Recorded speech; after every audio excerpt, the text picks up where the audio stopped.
Hello बच्चों, welcome to the my YouTube channel educational point. तो स्वागत है आपका मेरे इस नए वीडियो में। आज हम लेके आए हैं आप लोगों के लिए क्लास 12 का बहुत ही इम्पॉर्टेंट चैप्टर जो कि संस्कृत का पहला पाठ है, जो कि है भोजस्योदार्यम, यानी कि भोज का सौंदर्य।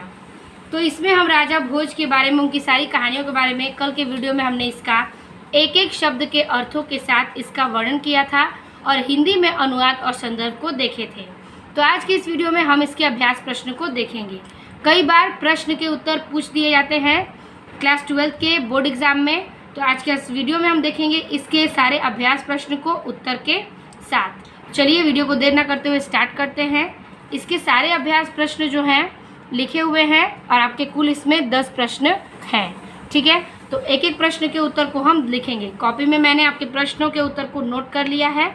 तो पहला प्रश्न कह रहा है कि द्वारपालः भोजम किम अकथयत, यानी कि द्वारपाल राजा भोज से क्या कहता है। चलिए इसका उत्तर देख लेते हैं।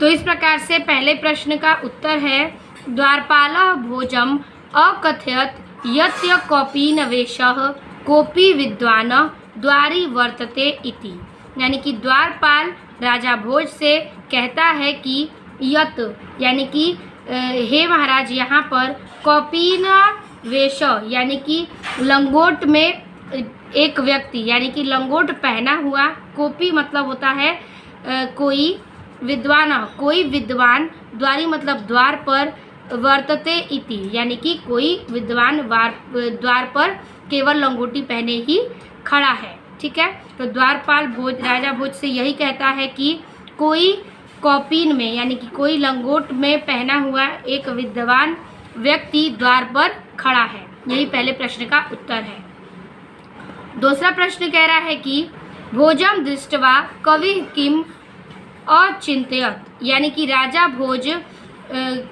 कवि को देखते ही क्यों चिंतित हो गया, यानी कि राजा भोज, कवि जो है राजा भोज को देखते ही उस पर दृष्टि डाली तो क्यों चिंतित हो गया।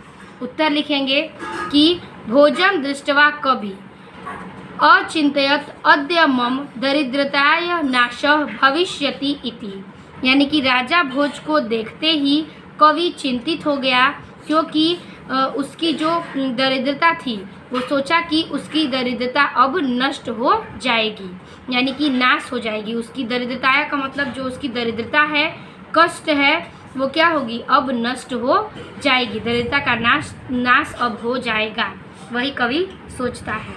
अगला प्रश्न है कि भोजः कविम किम अपृच्छयत, ठीक है। राजा भोज कवि से क्या पूछता है। उत्तर लिखेंगे भोजः कविम अपृच्छयत कवे किम रोदिषि इति, राजा भोज कवि से पूछता है कि कवे, यानी कि हे कवि, किम रोदिषि, तुम क्यों रोते हो। इति मतलब है ऐसे, तुम क्यों रोते हो। इति मतलब ऐसे। तो राजा भोज कवि से पूछता है कि हे कवि, तुम ऐसे क्यों रोते हो, ठीक है। यही इसका उत्तर है। चौथा प्रश्न कह रहा है कि कवि कथम अरोदित, ठीक है। कवि राजा भोज से क्या कहता है, मतलब वो कौन से कथन कहता है कवि। तो कवि ही स्वदरिद्रताय कारणात अरोदित, यानी कि कवि सोचता है और कहता है कि मेरी अब दरिद्रता दूर करने का कारण क्या है, आप ही हैं, कि मेरी दरिद्रता को दूर आप ही कर सकते हैं, यही कवि कहता है। पांचवा प्रश्न कह रहा है कि विदुषः ब्राह्मणस्य पत्नी कथम दुखिनी आसीत, यानी कि विद्वान ब्राह्मण की पत्नी क्यों दुखी थी। तो उत्तर है विदुषः ब्राह्मणस्य पत्नी दरिद्रतायां कारणात दुखिनी आसीत, कि विद्वान ब्राह्मण की पत्नी दरिद्रता के कारण दुखी है, ठीक है। दरिद्रता के कारण वह दुखी थी। छठवां प्रश्न है अन्यदा भोज कुत्र अगच्छयत, यानी कि अन्य लोग राजा भोज कुत्र अगच्छयत, यानी कि अन्य लोग राजा भोज से क्या पूछते हैं, कहते हैं। तो अन्यदा भोजम शिवालयम अगच्छत, यानी कि अन्यदा, यानी कि अगले दिन राजा भोज कहाँ जाते हैं। तो अन्यदा भोजम शिवालयम अगच्छत, यानी कि अगले दिन राजा भोज शिव जी के मंदिर जाते हैं। शिवालयम का मतलब है कि शिव जी के मंदिर, तो शिव जी के मंदिर में अगले दिन राजा भोज जाते हैं।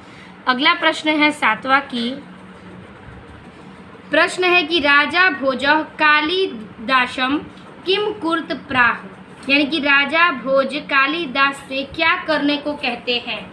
ठीक है, उत्तर है राजा भोज कालिदासम प्रभात वर्णनम कर्तु प्राह, यानी कि राजा भोज कालिदास से कहते हैं कि सुबह के प्रभात का वर्णन करो, यानी कि प्रभात वर्णनम, यानी कि प्रभात का वर्णन करो, यही कहते हैं। अगला प्रश्न है कि भोजस्य सभायाम कह कवि प्रभातम अवर्ण्यम, यानी कि भोजस्य यानी कि राजा भोज सभा में कवि को प्रभात का वर्णन करने के लिए क्यों कहते हैं।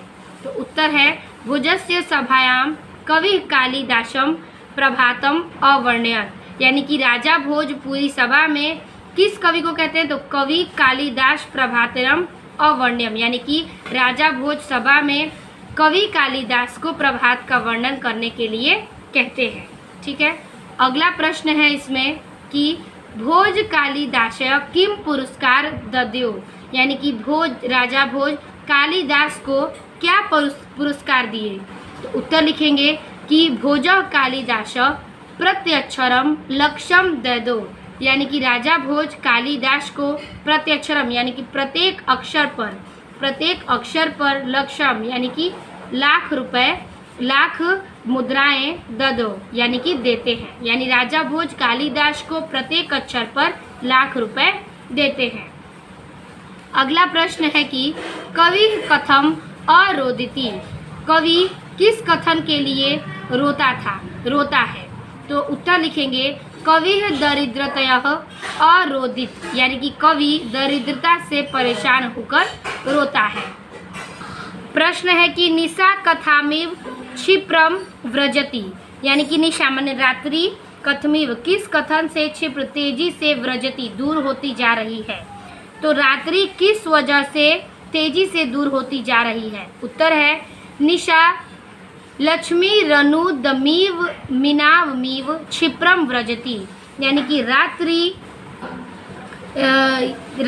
तेजी से छिप रही है, यानी दूर हो रही है, जैसे आलसी लोगों के हाथ से लक्ष्मी चली जाती है। तो रात्रि किस कारण दूर होती जा रही है तेजी से, तो रात्रि जिस कारण जैसे आलसी व्यक्ति के हाथों से लक्ष्मी दूर होती है वैसे ही दूर होती तेजी से जा रही है। ठीक है, यही इसका उत्तर है। आखिरी प्रश्न है कि भोजस्य सभायाम कह कवि प्रभात वर्णम अकरोत, भोजस्य यानी कि राजा भोज सभा में किस कवि को प्रभात वर्ण करने को कहते हैं।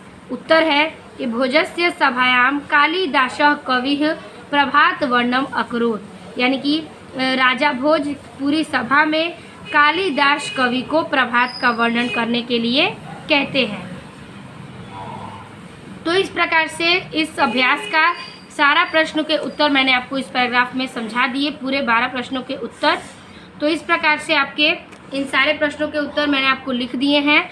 वीडियो अच्छी लगी हो तो लाइक कमेंट शेयर कीजिएगा और इसे नोट करना नहीं भूलिएगा। मिलते हैं आपसे अगले चैप्टर में अगले वीडियो के साथ, तब तक के लिए धन्यवाद।